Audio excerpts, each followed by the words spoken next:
National Security Advisor John Bolton on Monday criticized North Korea's denuclearization efforts, saying leader Kim Jong-un was not living up to the commitment he made to President Donald Trump at their June meeting in Singapore.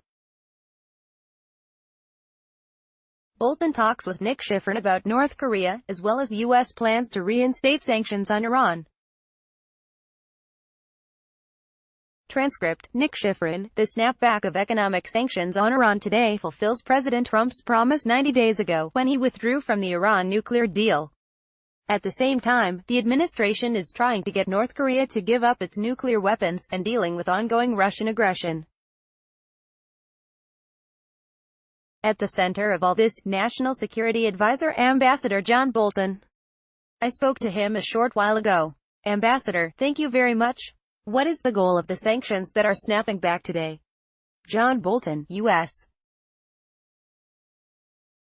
National Security Advisor, well, we believe that the government of Iran has not given up its intention to get deliverable nuclear weapons.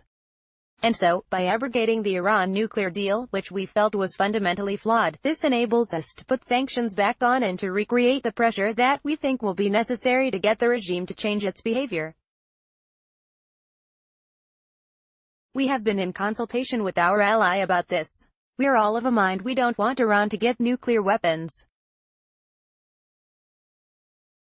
But I think we all also recognize that the Iran deal didn't cover ballistic missile development, it didn't cover Iran's terrorist activity, it didn't cover Iran's belligerent military activity in the Middle East. We think all those issues need to be on the table to talk to Iran about. Nick Schifrin, some of those activities that you mentioned across the Middle East are fundamental to Iran's regime and fundamental to Iranian behavior. Are you actually trying to change the Iranian regime itself? John Bolton, no, that's not the administration policy. But when you say support for terrorism is fundamental to the Iranian regime, it puts us on a course that's flatly contradictory to basic American national interests. Iran has been the central banker for international terrorism for a long time. That's not behavior that we should tolerate. And when you consider the danger of a terrorist regime in possession of nuclear weapons, I think you can understand why our concern with the badly flawed Iran nuclear deal led the president to withdraw the United States and to take the steps we have taken, which we think have already had a significant detrimental impact on Iran. Nick Schifrin, but with all due respect, sir, a lot of people listen to what you have said and what you have written over the years, your support for the group rather, a group that advocates for regime change. And also, the administration's policies right now in general, advocating for protests that are calling for political change, as well as putting economic pressure on the regime, is that not a policy to actually change the regime itself? John Bolton, no, it's not. And I'm always happy to have reporters and anchors refer to my previous writings. I'm glad you had a chance to read them. But that's not what I do now. I give advice to the president. I don't make decisions. I think I can say that we are determined to put enormous, unprecedented pressure on the regime to get it to change its behavior. And I think the collapse of the Iranian currency, it's down by more than 2/3 from the beginning of the year, much of it in the last 90 days, the flight of large amounts of money out of Iran, the Iranian elites are taking their money out of the country, putting it in European bank accounts to safeguard it, and the protests we have seen all around Iran, from those in Tehran itself to small towns and villages, where the people are showing their enormous discontent with the regime of the Ayatollahs, shows that the pressure is having an effect. Nick Schifrin, the regime often uses anti-U.S. propaganda, but the U.S. itself is actually relatively popular among the Iranian people. And I wonder if you have any fear that whether your strategy risks alienating the U.S.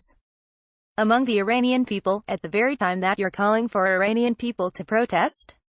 John Bolton, look, what we have seen in these demonstrations, which, as you know, began in earnest in over 100 towns and cities last December, is that the protesters, farmers, shopkeepers, workers, not the educated elites, although they're getting increasingly involved, what they have been chanting is death to the regime. They haven't been chanting death to America this time. I actually give regular people a good deal of credit for common sense. I think they know their problem is with the regime in Tehran, not with the United States.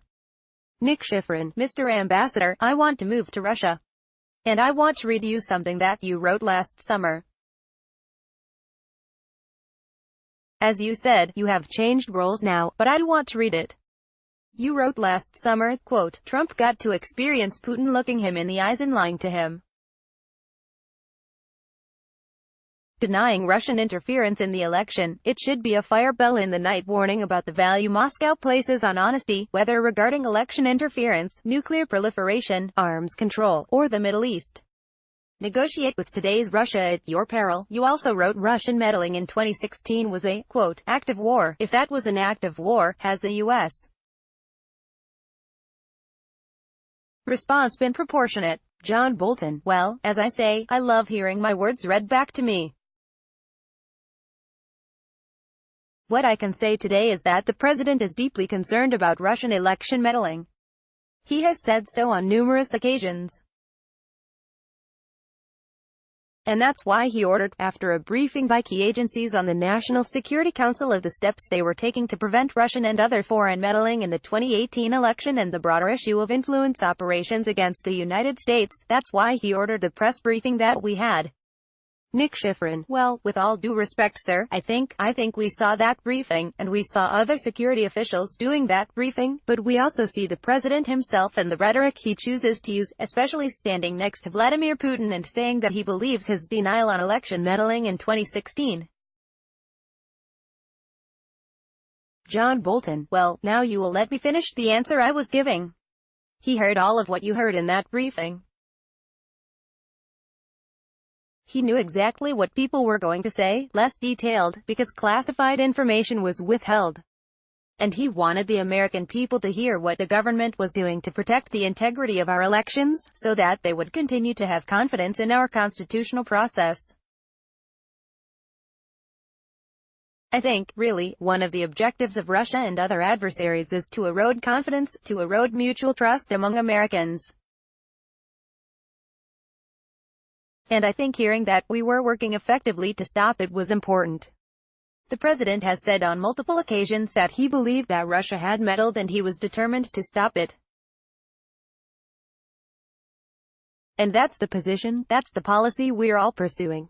Nick Schifrin, were there any areas of cooperation that came out of the Helsinki summit that you are pursuing with Russia today? John Bolton, we didn't really anticipate that there would be concrete agreements. We felt that this was an opportunity for the two leaders of these two significant nuclear powers to have what we call in diplomacy an exchange of views. And they did across the full range of issues, including election meddling. Nick Schifrin, from the Russian side, they say that the two presidents discussed Syria as well, discussed trying to get humanitarian assistance into Syria, repatriate some refugees into Syria, and help reconstruct Syria. Was there any agreement specifically on working together in Syria? John Bolton, well, no, as I say, there was a broad discussion. We said, and much of this discussion, I might say, also took place in the expanded bilateral meeting, where the two leaders were joined by senior advisors. We talked about the importance of having a political framework within which to consider these questions and, in particular, the president's strong view that we needed to work with the Russians to get Iranian forces out of Syria and back into Iran. Nick Schifrin, you mentioned Syria. You mentioned Russia and Iran.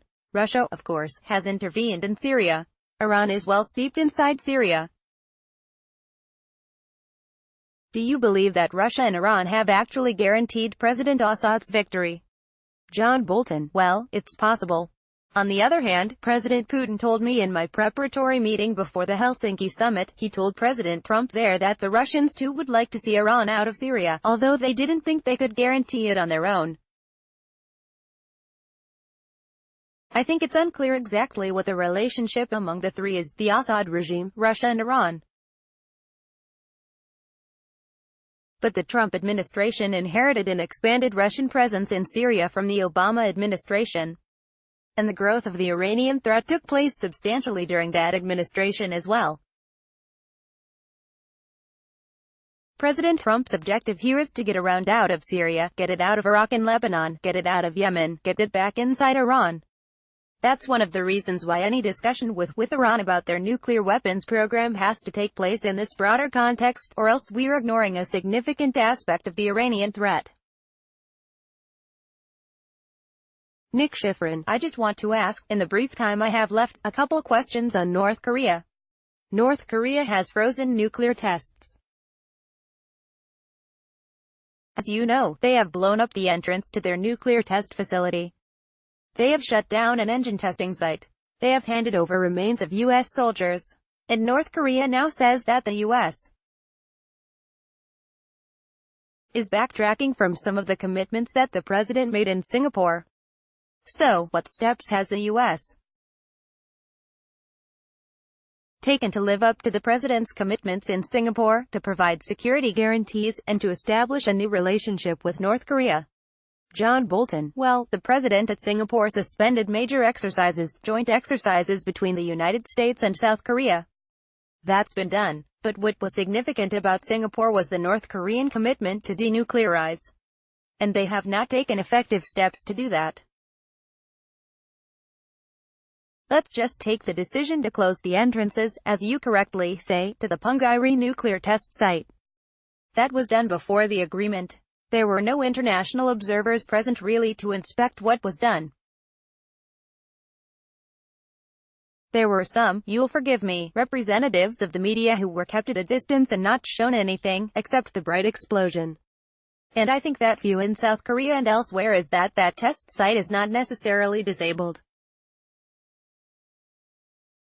That's why, when you engage in the process of denuclearization, you need international inspection, you need declarations of what North Korea has, you need observers and inspectors who can verify exactly what's happening.